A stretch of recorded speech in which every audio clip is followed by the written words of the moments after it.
नमस्कार दोस्तों, स्वागत है आपका मेरे YouTube चैनल माता रतनगढ़ वाली पर। तो दोस्तों, आज हम बात करेंगे प्रदोष व्रत कथा, जो मंगलवार की व्रत कथा है। मंगलवार का अगर प्रदोष व्रत है तो हमें कौन सी कथा करना चाहिए। तो दोस्तों, उस दिन हमें ये कथा करना चाहिए। इसको हम भौम त्रियोदशी प्रदोष व्रत कथा भी कहेंगे। सूत जी बोले, अब मैं मंगल प्रदोष व्रत की कथा का विधि विधान कहता हूँ। मंगलवार का दिन व्याधियों का नाशक है। इस व्रत में एक समय व्रती को गेहूं और गुड़ का भोजन करना चाहिए। देव प्रतिमा पर लाल रंग का फूल चढ़ाना चाहिए और स्वयं लाल वस्त्र धारण करना चाहिए। इस व्रत के करने से मनुष्य सभी पापों व रोगों से मुक्त हो जाता है। इसमें किसी प्रकार का संशय नहीं है। अब मैं आपको उस बुढ़िया की कथा सुनाता हूँ जिसने यह व्रत किया, वह मोक्ष प्राप्त किया। अत्यंत प्राचीन काल की घटना है। एक नगर में एक बुढ़िया रहती थी। उसके मंगलिया नाम का एक पुत्र था। वृद्धा को हनुमान जी पर बड़ी श्रद्धा थी। वह प्रत्येक मंगलवार को हनुमान जी का व्रत यथाविधि भोग लगाती थी। इसके अलावा मंगलवार को ना तो घर लीपती थी और ना ही मिट्टी से खोदती थी। इसी प्रकार से व्रत रखते हुए उसको काफ़ी दिन बीत गए।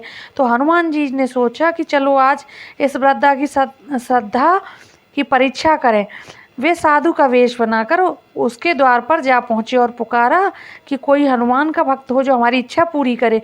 वृद्धा ने यह सुनकर यह पुकार सुनी और बाहर आई और पूछा, हे महाराज, क्या आज्ञा है। साधु वेशधारी हनुमान जी बोले कि मैं बहुत भूखा हूँ, भोजन खाऊंगा, तू थोड़ी देर में जमीन लीप दे। वृद्धा बड़ी दुविधा में पड़ गई। अंत में हाथ जोड़कर प्रार्थना की, हे महाराज, लीपने और मिट्टी खोदने अतिरिक्त तो और कोई काम कहे मैं करने को तैयार हूँ। साधु ने 3 बार प्रतिज्ञा कराने के बाद कहा, तू अपने बेटे को बुला, मैं उसको औंधा लेटाकर उसकी पीठ पर आग जलाकर भोजन बनाऊंगा। वृद्धा ने सुना तो पैरों तले धरती खिसक गई, मगर वह अपने वचन हार चुकी थी। उसने मंगलिया को पुकारकर साधु महाराज के हवाले कर दिया, मगर साधु ने ऐसे ही मानने वाले ना थे। उन्होंने वृद्धा के हाथों से ही मंगलिया के औंधा लिटाकर उसकी पीठ पर आग जलवाई। आग जलाकर दुखी मन से वृद्धा ने अपने घर में अंदर घुसी और साधु जब भोजन बना चुका तो उसने वृद्धा को बुलाकर कहा वह मंगलिया को पुकारे ताकि वह आकर भोग लगा ले। वृद्धा की आंखों में आंसू भरकर कहने लगी कि अब उसका नाम लेकर मेरे हृदय को ना दुखाओ। लेकिन साधु महाराज ना माने और वृद्धा को भोजन के लिए मंगलिया को पुकारना पड़ा। पुकारने पर थोड़ी देर में मंगलिया बाहर से हंसता हुआ दौड़ा चलाया घर के अंदर। मंगलिया को जीता जागता देखकर वृद्धा को बड़ा सुखद आश्चर्य हुआ और साधु महाराज के चरणों में गिर पड़ी और साधु महाराज ने उसे अपने असली रूप के दर्शन दिए।